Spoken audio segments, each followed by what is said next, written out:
नमस्कार दोस्तों, क्या आपको भी फाइनेंशियल प्लानिंग सुन के कंफ्यूजन होती है?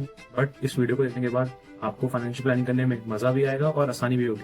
तो विदाउट वेस्टिंग एनी टाइम चलिए वीडियो को शुरू करते हैं। तो आज हम एक 5 step basic financial plan design करेंगे जिसकी स्टार्टिंग होगी फाइनेंशियल सिक्योरिटी से, एंड होगा गोल प्लानिंग तक। Step 1, life insurance. Save and invest करने से पहले आपको अपनी फाइनेंशियल सिक्योरिटी की नीड को फुलफिल करना जरूरी है। इसमें insurance plays a massive role. Insurance, the life insurance plays a very important role. पर क्यों? क्योंकि लाइफ इंश्योरेंस आपकी फैमिली को फाइनेंशियल क्राइसिस से बचाता है अगर आपकी अनफॉर्चुनेट इवेंट में डेथ हो जाती है तो। एंड हमेशा याद रखिए, लाइफ इंश्योरेंस मतलब प्योर टर्म प्लान, क्योंकि इसका प्रीमियम भी कम होता है और सम एश्योर्ड भी ज्यादा मिल जाता है। सम एश्योर्ड वो होता है जो पैसा आपकी फैमिली मेंबर्स को या बेनिफिशियरी को मिलता है after the unfortunate death of a person. And अगर लाइफ इंश्योरेंस लेना है तो कितना लिया जाए? एक बेसिक फॉर्मूला है जो बताता है कि आपको अपनी एनुअल इनकम का 15 to 20 टाइम्स लाइफ इंश्योरेंस लेना चाहिए। फॉर एग्जांपल, अगर आपकी एनुअल इनकम है 10 लाख रुपीस पर एनम, तो आपको 1.5 करोड़ से लेकर 2 करोड़ तक का लाइफ इंश्योरेंस अपने लिए लेना चाहिए। और लाइफ इंश्योरेंस अर्निंग मेंबर का ही लेना चाहिए, क्योंकि वो अर्न कर रहा है, तो अगर उसकी डेथ हो गई तो फैमिली सफर ना करे। Step 2 is health insurance. अगर आपकी इंजरी हो जाती है एक्सीडेंट में और आपको हॉस्पिटलाइजेशन करना पड़ता है, सर्जरी करनी पड़ती है, तो उसकी कॉस्ट कौन कवर करेगा? लाइफ इंश्योरेंस तो कवर नहीं करेगा। फिर क्या करें? आपको हेल्थ इंश्योरेंस परचेज करना है। ग्रुप पॉलिसी भी परचेज कर सकते हैं या एज इंडिविजुअल भी ले सकते हैं। अगर आप ग्रुप पॉलिसी लेंगे फॉर ए फैमिली तो उसका प्रीमियम की कॉस्ट भी कम आएगी और आपको सम एश्योर्ड भी अच्छा मिल जाएगा। तो इसके लिए भी एक बेसिक रूल है जो बताता है कि आपको अपनी एनुअल इनकम का 50% सम एश्योर्ड लेना चाहिए for health insurance. For example, अगर आपकी annual income again 10 lakh rupees है, आपकी एनुअल इनकम का 50% मतलब 5 लाख रुपीज का आपको हेल्थ इंश्योरेंस लेना चाहिए फॉर सम एश्योर्ड। और हाँ, आपको एक इम्पोर्टेंट बात याद रखनी है जो होता है never mix investment with your insurance. कि इंश्योरेंस और इन्वेस्टमेंट को जो आप मिक्स करते हैं तो आपकी जो कॉस्ट है, प्रीमियम चार्ज होता है, वो तो ज्यादा होगा ही, साथ में आपका जो रिटर्न ऑन इन्वेस्टमेंट है, क्योंकि इसमें इन्वेस्टमेंट प्रोडक्ट भी मिक्स है तो रिटर्न भी कम होगा, और साथ ही साथ आपको जो सम एश्योर्ड मिलेगा वो भी कम मिलेगा। Step 3 is emergency fund. अपनी इनकम में से निकाल के ने एक सेपरेट सेविंग अकाउंट में डालना है जिसमें आपको ऑटो स्वीप फैसिलिटी ऑन कर देनी है। ऑटो स्वीप मतलब आपको सेविंग अकाउंट में एफडी जितना इंटरेस्ट रेट मिलेगा, तो आपका पैसा भी ग्रो होगा और साथ में आपके पास लिक्विडिटी भी होगी। पर इसकी जरूरत क्यों है?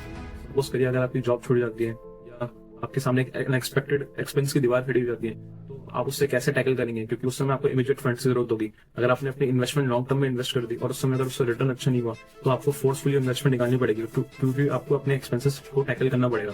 तो इसके लिए आपके पास एक इमीडिएट फंड होना जरूरी है जो आपको लिक्विडिटी प्रोवाइड करे। वो इमरजेंसी फंड है, क्योंकि आपका पैसा भी सेव हो रहा है और साथ ही साथ आपको इन्फ्लेशन जितना रिटर्न भी अच्छा खासा मिल रहा है। और हमें कितना इमरजेंसी फंड मेंटेन करना चाहिए? हमें अपनी मंथली इनकम का 6 to 7x मतलब 6 से 7 महीने का पैसा रखना चाहिए अपने पास, क्योंकि आपके अनएक्सपेक्टेड एक्सपेंसेस को कवर कर लेगा और शॉर्ट टर्म। स्टेप 4 में जाने से पहले आपको अपने सारे लोन्स पे ऑफ करने हैं। फॉर एग्जांपल, अगर आपके पास कोई क्रेडिट कार्ड लोन है या कोई पे लेटर लोन है, क्योंकि इनमें इंटरेस्ट भी बहुत ज्यादा लगता है, लगभग 40 से 50%, तो ये आपकी मंथली इनकम का सिग्निफिकेशन पोर्शन खाने के लिए काफी है। तो आपको पहले अपने लोन्स क्लियर ऑफ करने हैं जिनमें इंटरेस्ट रेट काफी हाई है।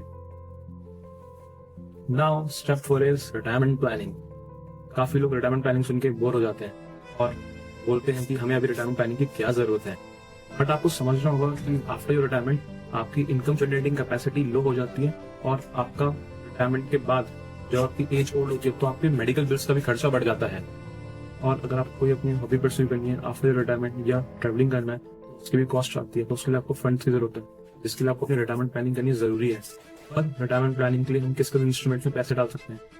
पहला एफडी हो गया, दूसरा हो गया प्रोविडेंट फंड जिसमें आपको 15 ईयर्स का लॉक इन पीरियड मिलता है, तीसरा हो गया नेशनल पेंशन स्कीम जिसमें आप अपने पैसे आफ्टर द एज ऑफ 60 ही निकाल सकते हैं और आपको रिटर्न भी अच्छा खासा मिल जाता है 8 to 8.2%। Then we have mutual fund, and in mutual fund आप टैक्स सेविंग म्यूचुअल फंड में इन्वेस्ट कर सकते हैं। एक आपको टैक्स बेनिफिट भी मिलेगा, दूसरा आपके पास 3 ईयर्स का लॉक इन पीरियड है तो आप पैसे इतनी आसानी से निकाल नहीं सकते, आपको रिटायरमेंट का वापस भी बिल्ड करने में हेल्प करेगा।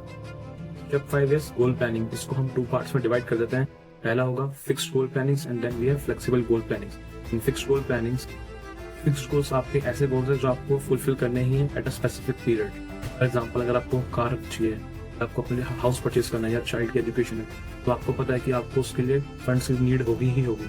आप उन इंस्ट्रूमेंट्स में पैसे इन्वेस्ट करोगे जिसमें आपको एक सिक्योरिटी मिले, जिसमें आप रिस्क भी ज्यादा मतलब बट रिटर्न भी आपको ठीक ठाक मिल जाए। फॉर एग्जाम्पल, म्यूचुअल फंड हो गया, रियल एस्टेट हो गया, या फिर हो गया फिजिकल या ऑनलाइन बोथ।